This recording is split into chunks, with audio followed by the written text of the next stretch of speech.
시작. 하나님이 이 약한 자들 또한 그 앞에 영상을 본받게 하시기 위하여 미리 정하셨으니 이는 그로 많은 것들 중에서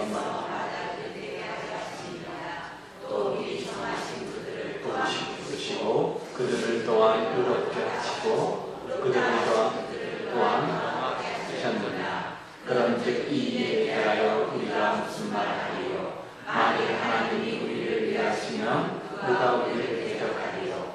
자기 아들을 아끼지 아니하시고 우리 모든 사람을 위하여 내주시니까 어찌 그 아들과 함께 모든 것을 우리에게 주시지 아니하겠느냐.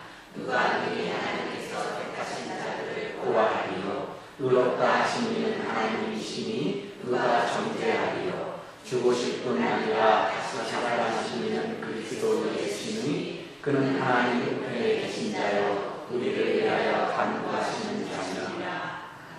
로마서는 교리서로 굉장히 중요한 부분들을 가지지 않습니까? 그런데 사도 바울은 구원을 이야기하면서 말하는 것처럼 구원을 하나로 정리하자 그 여러 가지 단어로 설명을 하는 것을 보게 되었죠. 정하셨다, 부르셨다, 의롭게 하셨다, 영화롭게 하셨다는 다양한 구원의 단어들이 있는 것들을 보게 되어집니다. 자, 그렇다면 우리가 높은 이것을 가지고 구원의 서정, 구원의 과정이라고 말하는데요. 이것들이 의미하는 단어의 의미들이 있다고 생각이 듭니다.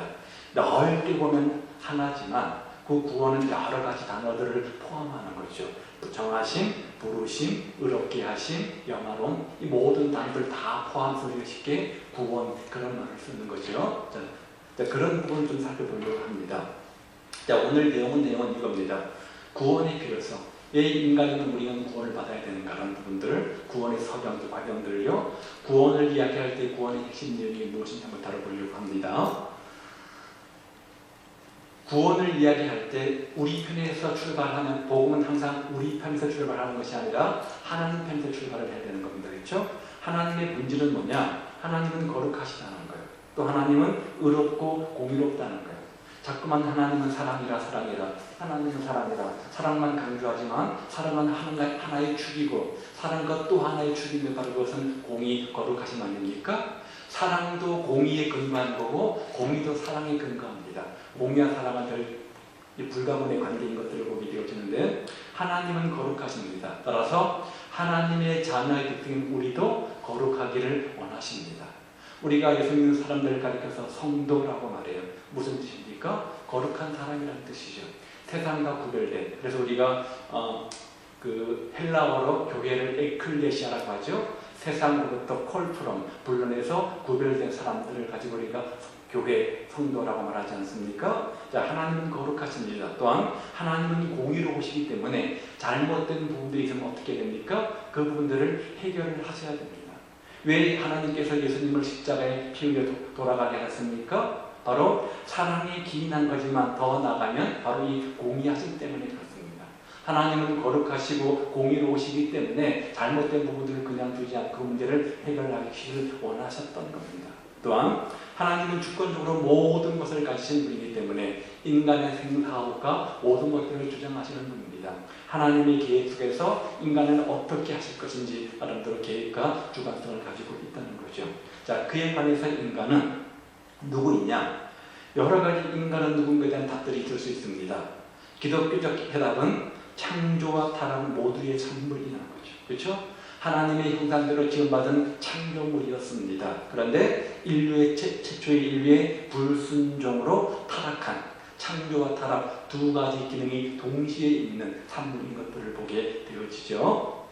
자, 인간의 본질은 타락 이후 죄성을 가지고 있습니다. 그렇죠? 얼마든지 죄를 지을 수 있는 가능성들을 가지고 있다는 거죠. 하나님의 형상을 가지고 있음에도 불구하고 또 한편 우리가 죄성들을 가지고 있는 것들을 보죠.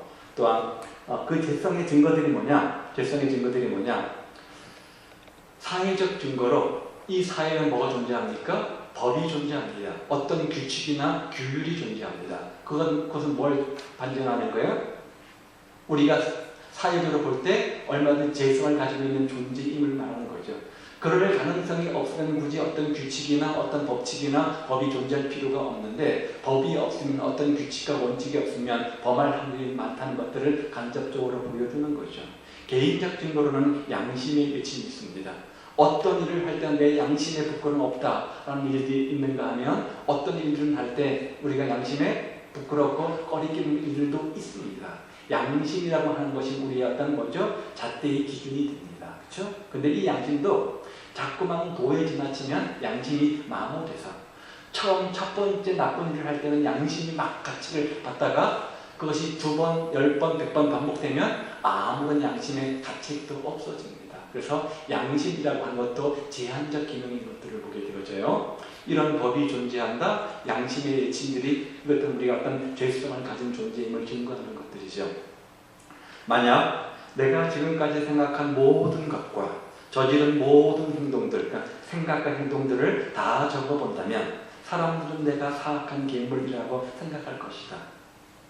우리가 너무나 쉽게 망각의 동물이어서 쉽게 잊어버려서 그렇지 내가 했던 못된 생각들, 내가 했던 못된 행동들을 다 끄집어내보면 내가 얼마나 큰 죄인인 것을 우리 스스로 발견하게 되지 않습니까? 여러분 하나님 앞에서 나는 떳떳하다. 난 목을 고치 세우고 하나님 앞에서 내가 당당하다. 그렇게 말하는 사람이 있습니까? 아니잖아요. 그렇죠? 우리 생각들을 들여다보면 우리 행동들을 들여다보면 얼마나 우리가 추악한 존재인지를 스스로 우리가 발견하게 되어지죠. 또 한 가지 증거는 성경의 선입니다. 성경이라는 곳에서 인간을 평가할 때, 인간의 본질을 얘기할 때 궁극적으로 모든 사람은 죄인이다 이렇게 말한다는 거예요. 기록된 바 하나도 의인은 없나니 하나도 없으며 깨닫는 자도 없고 하나님을 찾는 자도 없고 다 치우쳐 무익하게 되고 선을 행하는 자는 없나니 하나도 없다. 모든 사람이 죄를 범하였으며 그렇죠? 그 죄의 값은 사망이다 이렇게 말하죠. 자, 인간의 본질은 죄성을 가지고 있다는 거죠. 그런데 그 죄성 때문에 우리가 우리의 선택은 올바른 선을 택하는 것이 아니라 잘못된 죄를 선택할 때가 참 많이 있다는 거예요. 그래서 사도 바울의 고백처럼 내가 원하는 바 선을 행하지 아니하고 도리어 원하지 아니하는 바 악을 행하는도다 이렇게 말했죠. 자, 이 모든 것들은 우리가 우리의 어떤 도덕이나 우리의 윤리나 우리의 노력과 우리의 어떤 선함으로 완전한 사람이 되어서 구원에 이를 수 없는 그런 존재인 것들을 보여주는 거죠. 그렇죠? 우리의 지성이 있다. 우리가 선택한 것들은 죄다. 이런 것들은 우리 행동으로 구원받을 수 없는, 우리의 어떤 행함으로 구원받을 수 없는 존재임을 보여주는 겁니다. 그래서 죄성이 있고 죄를 짓게 됨으로 인해서 우리 상태는 잃어버린 바가 되었다는 거죠. 그래서 그 죄의 결과 뭐가 왔습니까? 사망이 왔죠. 죄의 삭은 사망이요 하나님의 은사는 그리스도에서 안에 있는 영생이라. 그렇죠? 네. 행함으로 구원받을 수 없는 우리 존재, 우리 행함은 자꾸만 옳지 않은 것들만 행하게 되어져서 전부 하나님과의 분리, 간격이 없다는 거죠. 그 결과 우리 인간에게는 사망이라고 하는 결과물을 얻게 되었는데 성경에서 죽음을 이야기할 때는 세 종류의 죽음, 사망을 이야기하죠. 하나는 첫 번째 죽음을 가리키는 영적 죽음이 있고 육신의 죽음인 두 번째 죽음이 있고요. 영원한 죽음인 천국과 지옥의 영원한 죽음이 있습니다.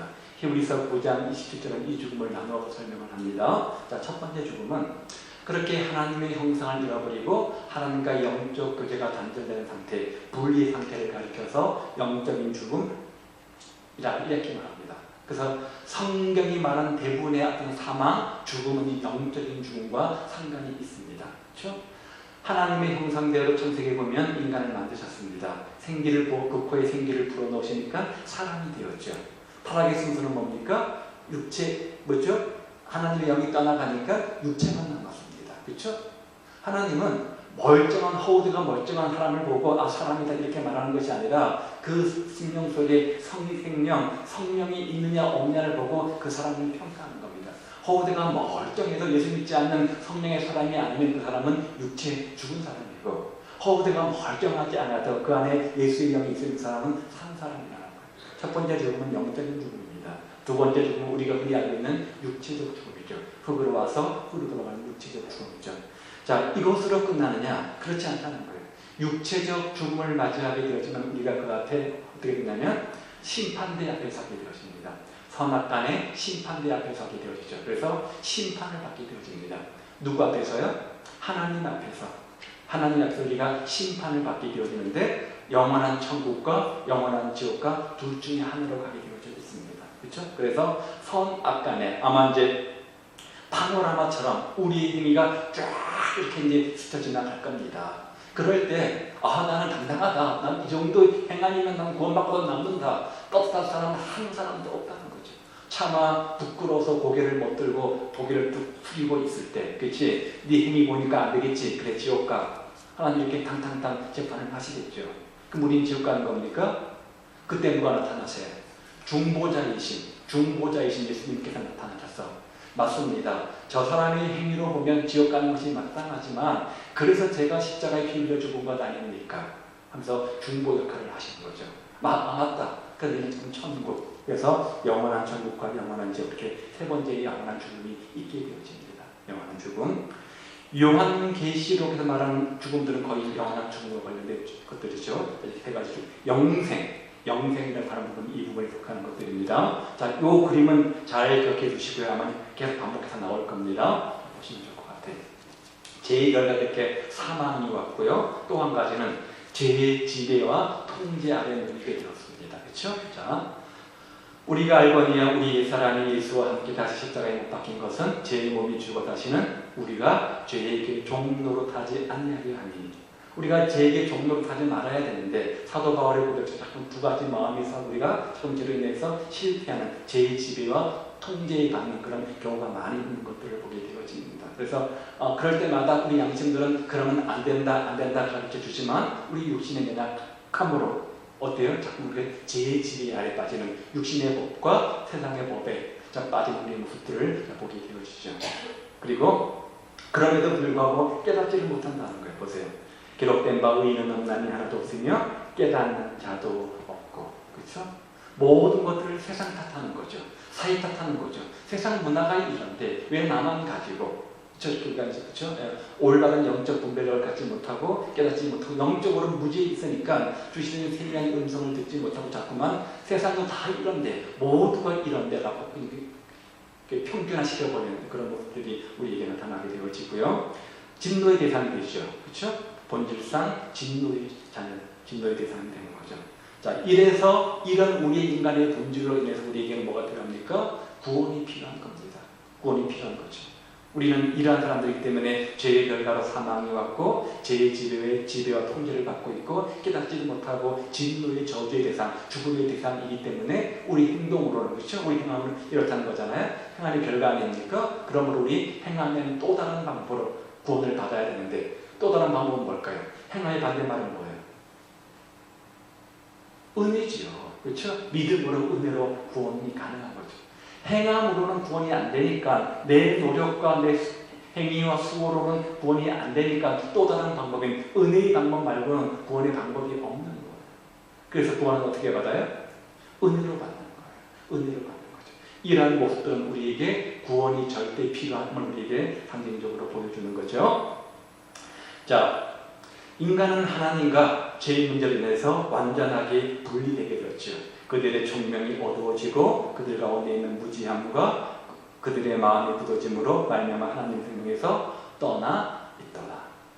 이사야서 59장 1절과 2절을 보면 하나님과 우리 사이의 분리담을 낸 것은 뭐라고 그래요? 우리의 죄임을 분명히 이렇게 하고 있죠. 그렇죠? 그 죄로 인해서, 그 죄의 결과로 하나님과의 분리, 이거 뭐냐면 영적 교제의 단절을 말하는 거죠.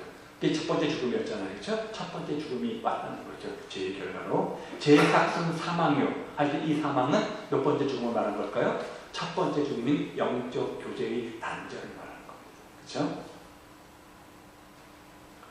인간은 하나님의 진노의 대상이 되죠. 그렇죠? 하나님의 진노의 대상이 되죠. 원래부터 어떤 대상이었어요? 하나님과 영적 교제하며 하나님의 형상을 형상화해서 하나님께 영광 돌리는 교제의 대상이었는데 그 형상이 깨져버리고 나니까, 형상을 잃어버리고 껍데기만 나오니까 진노의 대상이 되었습니다. 왜 하나님께서 노아의 홍수를 베푸시는가? 기껏 지어놓고 만들어 놓으시고 왜 다 멸종시켜버리는가? 뭐죠? 한탄하셨다. 원래 지으신 목적대로 인간이 있지 않았다는 거죠. 하나님이 의도했던 그림은, 계획은 이것이 아니었다는 거죠. 그렇죠? 이런 의도로 만들어 놓았는데 이렇게 돼버리니까 다시 부수고 새로운 재창조가 필요했던 거죠. 재창조가 필요했던 거죠. 그래서 하나님께 영광을 돌리고 하나님과 교제하는 사랑받을 대상이 죄로 말미암아서 진노의 대상이 되고 만 거죠. 타락한 인간들에서 죄의 지배와 통제의 노예가 되게 되어지죠. 그렇죠? 사도 바울 고백처럼 원치 않는 내가 원하는 바 사는 행하지 아니하고 원치 않는 바 악을 행하는도다. 이런 고백이 우리에게 저절로 나오는 것들을 봅니다. 모든 인간은 하나님을 대적하고 하나님께 나아갈 수가 없게 있습니다. 그래서 철학이나 도덕이나 선행이나 자기 힘으로 하나님께 도달해서 영생 구원을 얻어보려고 하자면 전혀 불가능한 것이죠. 왜 하나님께서 예수님을 이 땅에 보내셔야만 하는가? 인간의 스스로 힘으로 구원에 도달할 수 없기 때문에 또 다른 하나님의 은혜의 방법이 필요했던 것이죠. 자, 한번 읽어봅니다. 시작. 인간은 구원을 절대적으로 필요한 상태에 있었지만 스스로는 구원할 수 없는 비참한 상태에 있었다. 하나님은 인간을 구원해야 할 누구나 책임이 전혀 없으셨다. 오직 진노하시고 공의에 따라서 죄를 심판하시고 형벌 있으시다. 하나님께서 죄 가운데 있는 그런 우리를 위해서 구원의 길을 열어 주신 것입니다. 지금까지 좀 많이 이야기를 했는데요. 내게 결론이 됩니다. 인간은 스스로 인간은 구원을 필요로 하는 존재이지만 본질상 죄의 아래에 있기 때문에 그렇죠? 그렇지만 그 죄 문제를 스스로 해결할 수 없는, 그래서 스스로 구원할 수 있는 그런 능력을 갖고 있지는 못하다는 거죠. 우리가 행함으로 노력하면 노력할수록 더욱더 우리가 죄인 것들을 깨닫게 해줄 뿐 우리 행함과 노력과 열심으로는 주님의 구원에 도달할 수 없다는 거죠. 기독교와 또 다른 종교 차이점이 이겁니다. 모든 종교의 출발점은 자기입니다. 자기부터 시작해서 뭐죠? 돌을 닦아서 성숙한 사람이 되어서 신의 경지에 오르는 것이 바로 모든 종교의 어떤 과정이죠. 패러다임이죠. 근데 기독교는 어떻습니까? 그런 방법으로는 도달할 수 없다라는 거죠. 그래서 하나님 편에서 인간 편으로 은혜가 있지 않으면 우리는 구원받을 수 없다. 그래서 하나님이 인간에게 베풀어준 은혜, 이것을 가져가는 것이 바로 기독교의 구원관 아닙니까? 그렇죠? 제가 다른 종교를 폄하할 생각은 없습니다. 그러나 유교나 불교나 모든 종교들의 핵심은 뭡니까? 뭔가 선행을 하고 착한 일을 하고 뭔가 돌을 닦고 득도해서 해탈해서 뭐가 되는, 부처가 되는 것 아닙니까? 그렇죠? 자기 어떤 노력이잖아요. 노력이잖아요. 근데 성경이 말하는 같은 건 뭡니까? 그것 가지고는 안 된다는 거죠. 똑같은 죄인이기 때문에 우리끼리 정도의 차이일 뿐 아무리 10년, 20년, 100년 돌을 닦고 수양을 해도 조금 우리 인격이 좀 성화되어질 뿐 완전한 영화의 단계를 갈 수가 없다는 거죠. 그렇죠? 그런데 그런 인간을 보고 하나님께서는 포기해도 그만이시지만 공의의 성격을 볼 때 그만이시지만 하나님께서는 어떻게 하셨냐면 죄 가운데 있는 우리를 다시 구원하시기 위해서 사랑의 하나님으로 구원의 길을 은혜 가운데 열어주셨다는 겁니다. 그래서 그런 우리에게 구원의 길이 열린 거죠. 우리 편에서 뭔가 해서 구원의 길이 열린 것이 아니라 하나님께서 은혜를 베풀어 주심으로 말미암아 우리가 하나님께 도달할 수 있는 구원의 길이 열리게 되어진 거죠. 자, 이 부분입니다. 좋을 것 같고요. 혹시 그림이 보이시나요? 네.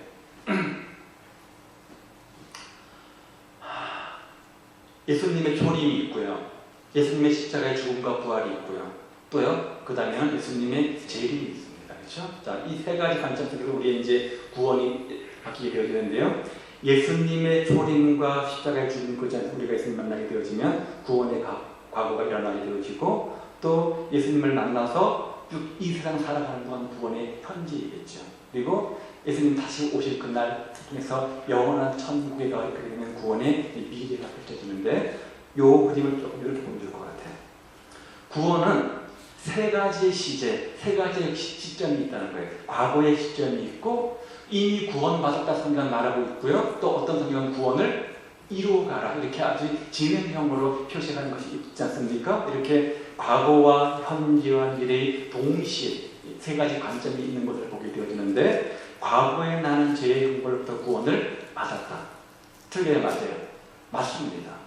현재 나는 죄의 권세로부터 구원받고 있다. 이것도 맞습니다. 미래의 나는 완전히 제 존재로부터 온전하게 구원받을 것이다. 이 말도 맞습니다. 따라서 구원은 과거의 시기도 포함하고 있고 미래의 시작까지 포함하고 있는 것을 보게 되어집니다. 그래서 과거에 해당되는 것들이 뭐 소명, 칭의, 부르심, 양자 이런 단어들에 여기에 해당되겠고요. 지금 현재 구원을 이루고 있는 단어는 뭡니까? 성화, 견인 이런 것들이 되겠죠. 나중에 온전한 구원을 이룰 때는 영화, 그렇죠? 이미 우리는 예수님을 이름으로 구원받았죠. 근데 그 구원은 온전한 구원이 아니라 이루어져 가는 구원입니다. 언제 완전해집니까? 예수님 오시는 그날 우리 몸이 영화되어질 때 온전해지잖아요. 더 이상 죄를 짓지 않고 온전체가 되는 것 아닙니까? 따라서 구원은 두 가지 관점이 있는 거죠. 이미 구원을 받았을 뿐만 아니라 온전한 구원을 이루어가는 과정 속에 있다는 거죠. 그래서 성경은 구원 받았다는 말도 있고 온전한 구원을 이루라 이렇게 아주 진행형으로 되어져 있는 것들을 보게 되어집니다. 성화도 마찬가지예요. 성령님이 우리 안에 딱 들어오신 우리는 성화되었습니다. 온전히 성화되었습니까? 아닙니다. 점점 성화가 좀 되어가는 과정 속에 있는 것 아닙니까? 구원도 두 가지 관점이 있는 것처럼 성화도 두 가지 관점이 있는 것을 보는데요. 자, 요겁니다. 보이시나요? 구원의 과거적 관점은 구원받았다죠. 구원의 현재적 관점은 구원을 이루고 있다죠. 구원의 미래적 관점은 구원을 받을 것이죠. 그렇죠? 근데 구원의 과거적 관점을 이야기하는 것들이 소명, 아까 뭐 택하시고 부르시고 그렇죠? 중생, 회심, 믿음, 칭의, 이런 구원의 내용들이 여기에 해당되는 거죠. 그렇죠? 그렇죠? 그리고 현재 구원을 이루고 있는 같은 속에서는 지금 우리가 그렇게 구원받은 우리가 성화, 견인, 하나님의 인도를 받고 있잖아요. 그렇죠? 현재 진행인 거죠. 그런데 이런 것들은 장차 예수님께서 재림주로 오실 때 온전케 되어지고 완전케 되어지는 것 아닙니까? 언제요? 영화죠. 영화되어질 때. 자, 이것을 순서 쭉 나열해 놓았지만 어떤 순서, 시간대 차이가 있는 것이 아니라 거의 동시에 일어난 겁니다. 밑에 것이 뭐예요? 이것은 시간적 순서라기보다는 논리적인 순서로 이 모든 일들이 거의 동시적으로 일어난다. 그렇죠? 네. 거의 동시적으로 일어난 겁니다. 예수님이 내 안에 들어오는 그 순간 우리는 구원받고 영생을 얻는 거잖아요. 이건 동시에 소명, 중생, 회심, 믿음, 칭 이게 어떤 시간적 텀이 있는 것이 아니라 동시에 일어난 사건이라는 거죠. 그걸 우리가 떼어서 이렇게 이제 하나하나 설명을 하는 겁니다. 그렇죠? 그렇게 구원받은 우리가 구원의 확신을 가지고 이 세상 살아가는 동안 겪는 일들은 성화와 견인이죠. 그렇죠? 소명, 중생, 회심, 믿음, 칭의의 부분은 우리 역할이 아니라 누구 역할입니까? 하나님 주시는 은혜입니다. 그렇죠? 우리는 이걸 가지고 구원받았다고 말해요. 그러면 구원받은 우리가 현재 어떻게 구원을 이루며 살아가는가? 그 단계는 성화와 견인의 단계죠. 성령님의 인도하심에 민감해서 우리 배웠던 성령 충만, 그렇죠? 성령 충만해서 성령의 지배를 받아가면서 우리 인격과 믿음이 주님을 닮아가는 것이 바로 뭡니까? 성화잖아요. 성화. 그렇죠? 그런데 이 세상에 육신의 몸을 입고 있는 동안 사도 바울의 고백처럼 육신의 법과 죄의 법과 하나님의 법이 늘 마찰 대립을 가깝기 때문에 온전한 성화를 이루지는 못합니다. 그렇죠? 언제 가능하냐? 다시 재림주로 오셔서 우리 영이 거룩한 분야 다시 회복되어질 때 그때 비로소 흠도 없는 온전체가 되어지는 거죠. 그래서 구원을 이루는 것이죠. 자, 이해되십니까? 네.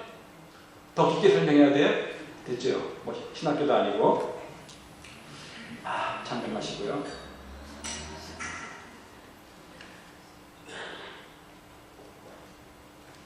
다음 주에 또 설명을 할 거니까. 자, 구원의 핵심 내용. 구원에는 세 가지 핵심 진리가 있는데요. 구원은 행위가 아닌 은혜로 받는다는 겁니다. 그렇죠? 아까 살펴보았던 전반부에서 행함으로 인한 결과물을 보았습니다. 행함은 우리가 죄인 것들을 입증할 뿐 우리 스스로 하나님의 의에 도달할 수 없음을 보여주는 겁니다. 그렇죠? 자, 그래서 구원은 그 행함은 안 되고 또 다른 방법인 은혜의 방법으로만 가능하다는 거예요. 밑에 한번 읽어보겠습니다. 시작. 너희는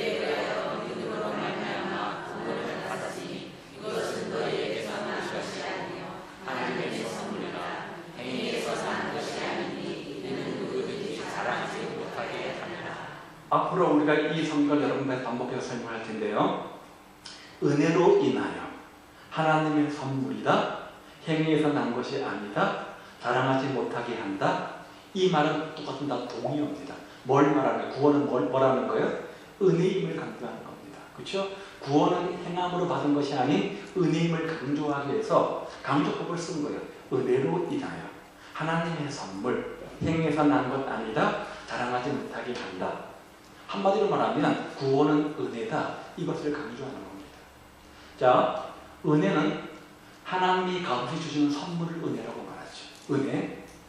내가 어떤 대가의 노력으로, 어떤 수고의 노력으로 대가로 받은 것을 가지고 우리가 은혜란 말을 쓰지는 않습니다. 어떤 직장인이 한 달 동안 열심히 직장에서 일하고 받는 대가가 뭡니까? 월급을 받습니다. 그 월급을 가지고 은혜다 이렇게 말하지 않습니다. 뭐라고 말하죠? 대가라고 말합니다. 왜 그래요? 행함의 대가, 행함의 결과물이기 때문에 당연히 받는 겁니다. 근데 은혜는 무슨 말이에요? 행함으로 한 것이 없습니다. 받을 자격이 없습니다. 받을 대가가 없습니다. 근데 그냥 주어진 것을 가지고 우리가 은혜다 이렇게 말해요. 그렇죠? 그런데 구원은 뭐라고요? 은혜라는 거예요. 우리 어떤 대가, 뭔가 행함으로 얻어진 결과물이 아니라 하나님의 일방적 은혜로 주어진 선물이라는 거죠. 그렇죠? 본질상 제 자녀였습니다. 그 제 삭은 사망이었습니다. 다 죽어야 됩니다. 하나님은 공의하기 때문에 다 심판하셔야 됩니다. 그런데 그럼에도 불구하고 그런 우리를 불쌍히 위해서 사랑의 방법으로 구원의 길을 열어 주셨다는 거죠. 그렇죠? 네. 사랑의 방법, 은혜로 구원의 길을 열어 주셨다는 거죠. 첫 번째 질문은 구원은 행위가 아닌 은혜로 받는다는 거예요. 두 번째는요. 한번 읽어볼까요? 우리의 구원은 인간의 내리된 힘으로 이루어지는 것이 아니라 인간 밖에 있고 우주 밖에 있는 하나님으로부터 맛볼 수 있다. 우리의 밖에서 우리를 위해서 구원이 이 부분은 제가 사회가족부 강의 1과에서 여러 번 설명했기 때문에 넘어가도록 할게요. 기억 안 나시죠? 무슨 말인지 제가 설명했어요. 뭘 어떻게 설명했냐면 넘어가요. 자신을 다른 사람보다 더 낫다고 생각하는 한 죄에서 구원받을 사람은 없다. 아직도 자신의 죄가 실로 얼마나 큰지 깊이 생각하지 않고 있기 때문이다. 예수님은 반쪽 죄인이나 부분적 죄인들, 그다지 흉악하지 않은 죄인들을 구원하러 오시지 않으셨다는 거죠. 그렇죠? 우리 모두가 죄인이라는 거예요. 두 번째 질문은요. 한번 읽어볼까요? 구원은 우리가 아닌 하나님께서 주도하셨다. 인간이 하나님께로 올라가는 것이 아니라 하나님께서 인간에게로 내려오셨다. 제가 말씀드린 것처럼 우리 어떤 도를 닦고 노력하고 수고하고 선행과 종교심과 철학으로 도덕으로 하나님께 도달해서 구원받은 것이 아니라 하나님께서 우리에게 구원의 길을 열어주셨다는 거죠. 그게 뭡니까? 십자가, 예수님이 십자가 덕관 아닙니까? 그렇죠? 이 땅에 보내셔서 우리로 하여금 하나님께 도달한 길을 만들어 주신 거잖아요. 그렇죠? 네. 그게 은혜의 방편인 거죠. 그것을 말하고 있는 겁니다. 우리 편에서 뭔가 하나님께 도달한 것이 아니라 하나님께서 우리에게 구원의 길을 열어주셨다는 거죠. 그렇죠? 우리가 아직 연약할 때 기약대로 그리스도께서 경건하지 않은 자를 위하여 죽으셨도다. 의인을 위하여 죽은 자가 있지 않고 선인을 위하여 용감히 죽는 자가 꼭 있거니와 우리가 아직 죄인이었을 때 그리스도께서 우리를 위하여 죽으심으로 하나님께서 우리에 대한 자기의 사랑을 확증하셨느니라. 우리가 아직 죄인이었을 때입니다. 그런 우리를 구원시키기 위해서 어떤 방법을 쓰셨다고요? 예수님께서 우리를 위해서 죽으심으로, 뒤에 나오지만 십자가의 죽음이죠. 속죄의 대속의 죽음이죠. 그 결과로 하나님께 대한 사랑을 확증하셨다는 거죠. 그렇죠? 이 부분도 암송하면 좋습니다. 특별히 로마서 5장 8장 빨간 부분들은 암송하시면 좋겠습니다. 제자받은 분들은 다 암송하셨는데 까먹었을 거예요. 세 번째 질문은 구원은 하나님께서 급히 만들어내신 것이 아니라 이미 오래전에, 창세전에 하나님의 영원한 계획 속에서 이루어진 것이라는 겁니다. 어느 날 뚝딱 급하게 우연히 우리를 구원시킨 것이 아니라 이미 다 모든 계획 속에서 한 걸음 한 걸음 인도하셨다는 거예요. 보세요. 너희가 대속함을 받은 것은 오직 흠없고 점없는 어린 양 같은 그리스도의 보배로 피로 된 것이라. 그는 창세 전부터 미리 알려받으심이나 이 말세의 너희를 위하여 나타내신 바 되었으니 창세 전부터 우리를 이미 예비하시고 계획하시고 준비하셨다고 성경 이거 뿐만 아니라 또 다른 성경이 여러 곳에서 이미 말씀하고 있는 것을 보게 되어집니다. 그렇죠? 그래서 우리가 작정, 예정 했었죠. 그렇죠? 기억나시죠? 예정이 이미 오래전에 이미 예정하신 겁니다. 예정하신 겁니다.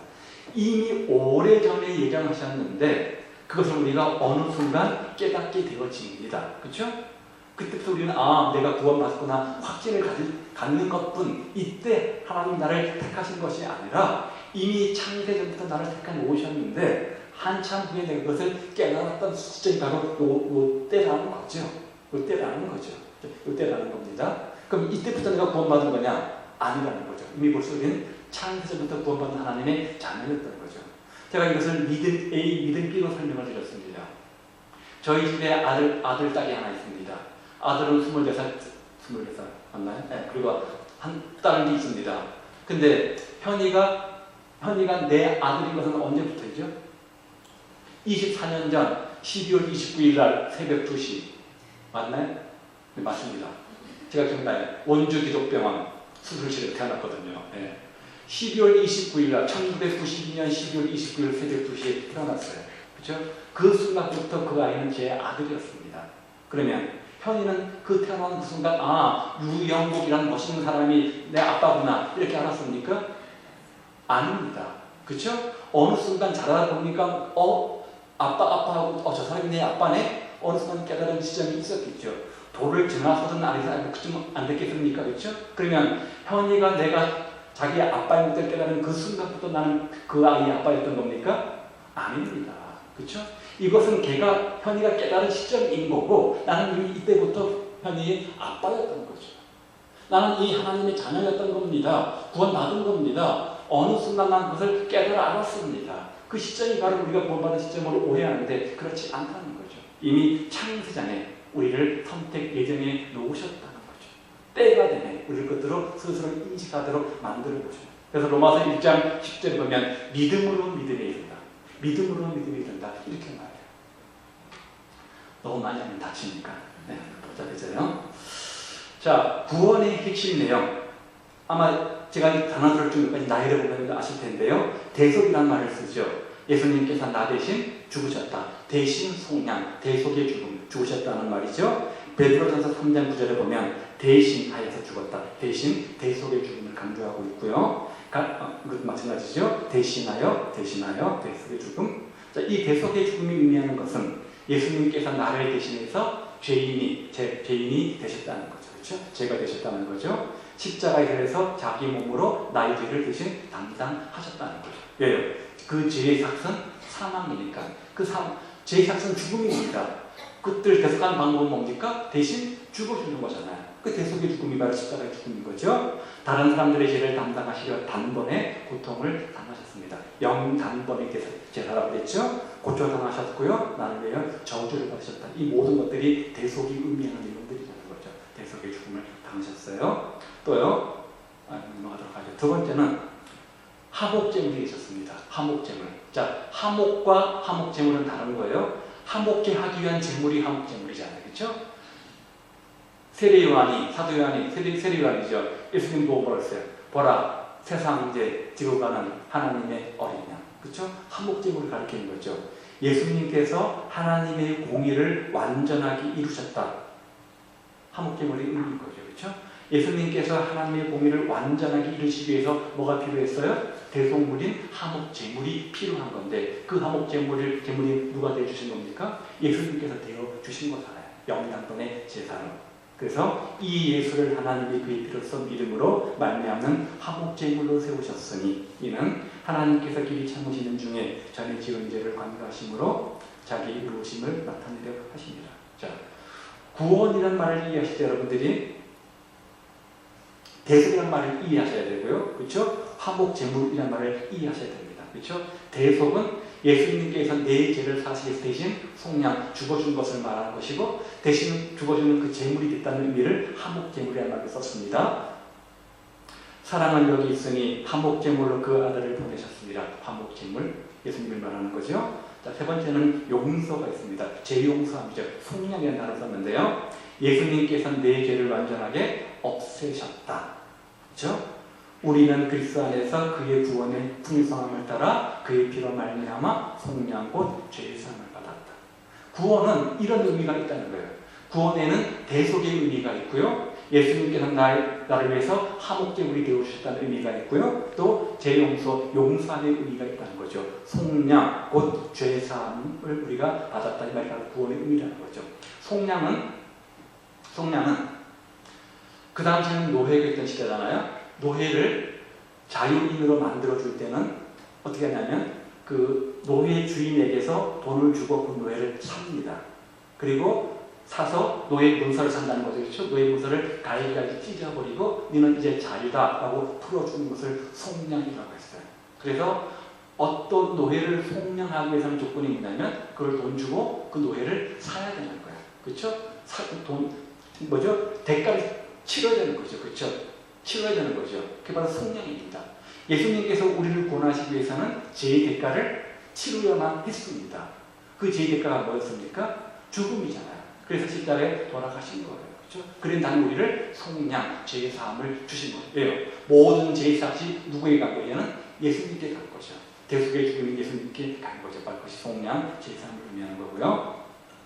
우리의 모든 죄를 사하시고, 자, 넘어갈게요. 원리 주셨고요. 그 다음에 칭의가 있습니다. 칭의. 자, 구원과 관련된 포함된 내용들이죠. 그 밑에 한번 읽어볼까요? 예수님께서 나와 하나님의 관계를 회복케 하셔서 하나님 앞에서 완전한 의인이라 인정을 받도록 하셨다. 자, 왜 의인이라고 않고 칭의라고 했을까요? 칭의가 뭐예요? 의롭다고 칭이 주는 거죠. 이 말이 주는 뉘앙스가 뭡니까? 진짜 의인이라는 거야? 아니라는 거야? 아니라는 거야. 진짜 의인의 행동은 없지만 그렇게 칭해 주겠다는 거죠. 이것은 신분상의 변화를 말합니다. 예수 믿고 구원받은 우리는 신분상 뭐가 된 겁니까? 의인이 된 겁니다. 예수 믿기 이전엔 본질상 죄의 통제 아래 있었고 진노의 대상이었던 죄인이었잖아요. 그런 우리가 예수님을 믿음으로 말미암아서 우리가 하나님의 자녀가 되고 의인이 되었는데 그 의인은 신분상의 변화를 말하는 거지, 신분상의 하나님 자녀의 변화를 말하는 것이 그런 삶을 살고 있는 것은 아닙니다. 이제 신분상 하나님의 자녀가 되었으니까, 신분상 의인이 되었으니까 그 다음 단계는 뭘까요? 그런 신분에 맞게 우리 삶이 사라지도록 노력하는 성화의 단계가 필요한 거죠. 하나님의 자녀, 과거의 죄인의 어떤 모습들을 다 떨쳐버리고 하나님의 자녀답게 의인답게 우리의 언행심사가 변화되는 모습들이 필요한 거죠. 그렇죠? 그 성화, 성장, 구원을 이루다. 바로 이런 말들이 여기서 나오는 겁니다.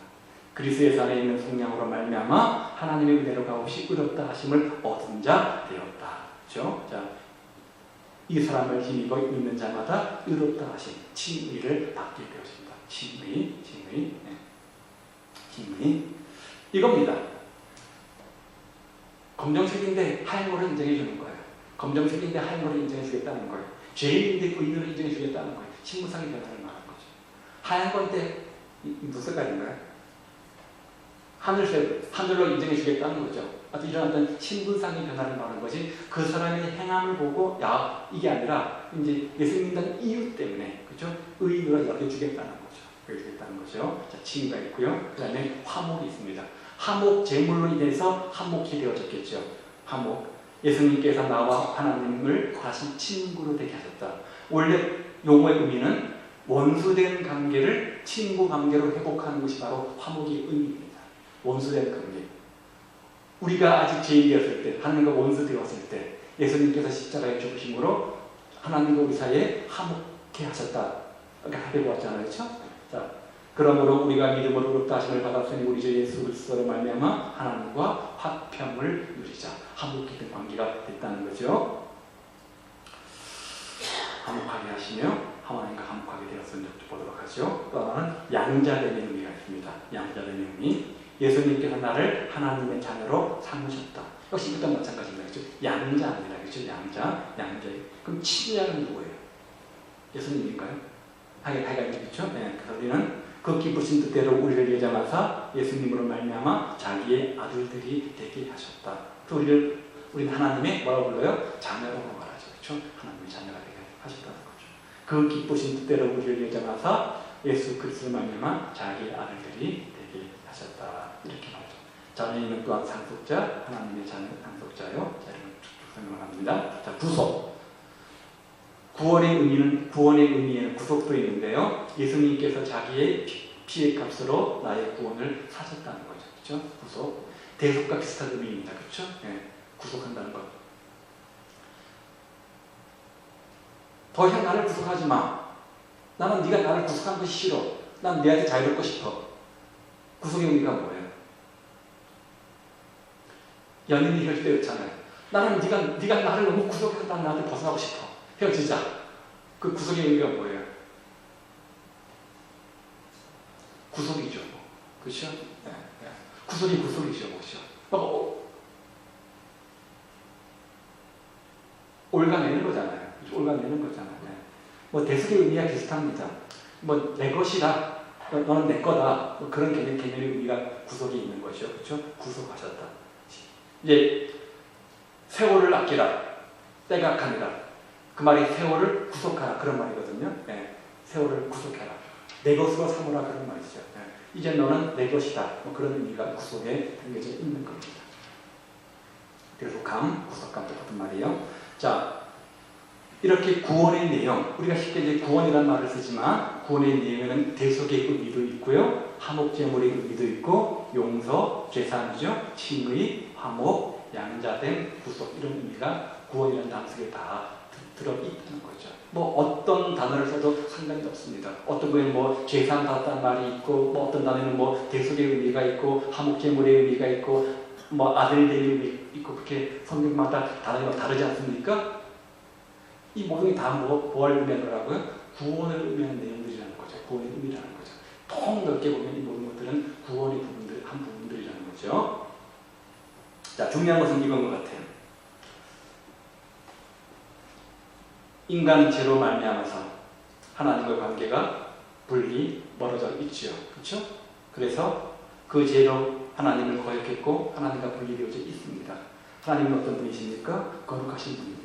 죄되신 우리에게 평안을 주시기 원하시고 참된 용서와 풍성한 삶을 우리에게 요구하시는데, 우리에게 말하시는데, 내가 온 것은 너희로 하여금 풍성히 얻게 하고 더 풍성히 얻게 할 것이란 요한복음 10장 말씀처럼 하나님에게 더 풍성한 것들을 주시기 원하는데, 하나님과 우리 사이에 그런 풍성한 은혜를 막는 담력을 하는 것이 이게 뭐였던 거죠?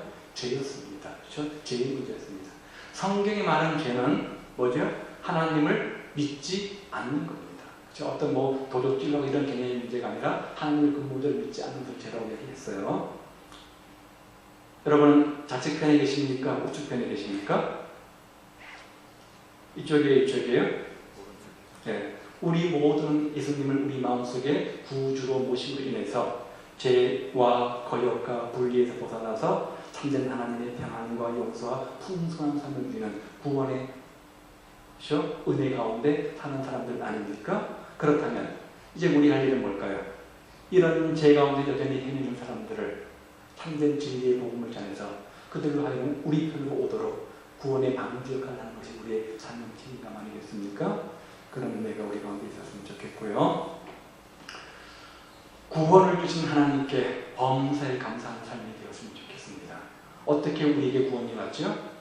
너희가 그 은혜를 인하여 믿음으로 말미암아 구원을 얻었나니 이것이 너희에게서 난 것이 아니라 하나님의 선물이라. 행위에서 난 것이 아니니 이는 누구든지 자랑하지 못하게 하려 하시니라. 구원의 첫 번째 전제 조건은 구원은 은혜라는 것. 우리의 행함과 어떤 열매 노력으로 얻어진 것이 아니라 하나님의 일방적 은혜로 선물로 우리에게 주어졌다는 겁니다.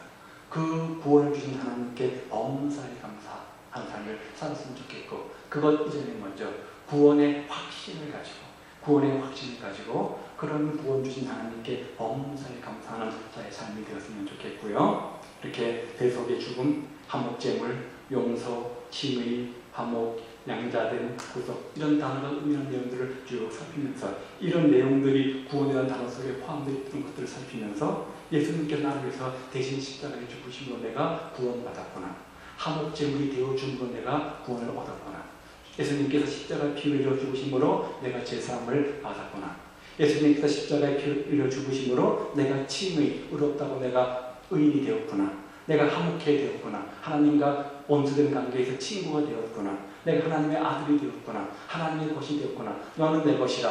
너는 내 것이라. 내가 너를 지메바에 부르나니 너는 내 것이라. 내가 하나님의 것이 되었구나. 그 사실을 기억하고 늘 감사한 마음으로 하나님께 영광 돌리는 삶이 되었으면 좋겠고, 우리가 그 다음 하려는 일은 믿음으로, 그렇죠? 구원받은 자한테 믿음으로 우리가 사는 것 아니겠습니까? 믿음으로 하나님께 영광 돌리고 믿음으로 하나님 기쁘시게 하는 그런 자의 삶이 되었으면 좋겠습니다. 자, 구원은 은혜로 옵니다. 그런데 성경은 어떻게 구원받는다고 말해요? 너희가 믿음으로 말미암아 구원받는다 이렇게 말하지 않습니까? 금방 구원은 은혜라고 했는데, 선물이라고 했는데, 하나님께서 일방적으로 주시는 선물이라고 했는데, 성경은 믿음으로 구원받는다 이렇게 말해요. 그렇죠? 마치 믿음이 또 하나의 구원의 조건인 것처럼 강조한다는 말이죠. 그래서 우리가 항상 구원을 설명할 때는 두 가지 개념을 가져야 됩니다.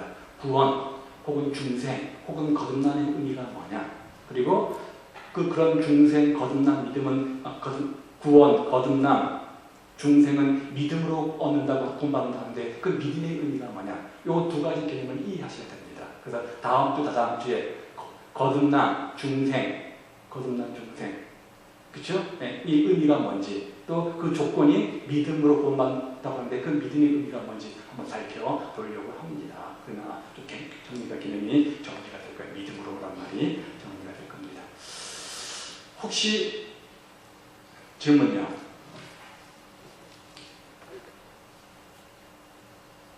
없죠? 재미없으셔도 좀 들으세요. 신학교 가면 이런 거 안 가르쳐줘요. 기도하겠습니다.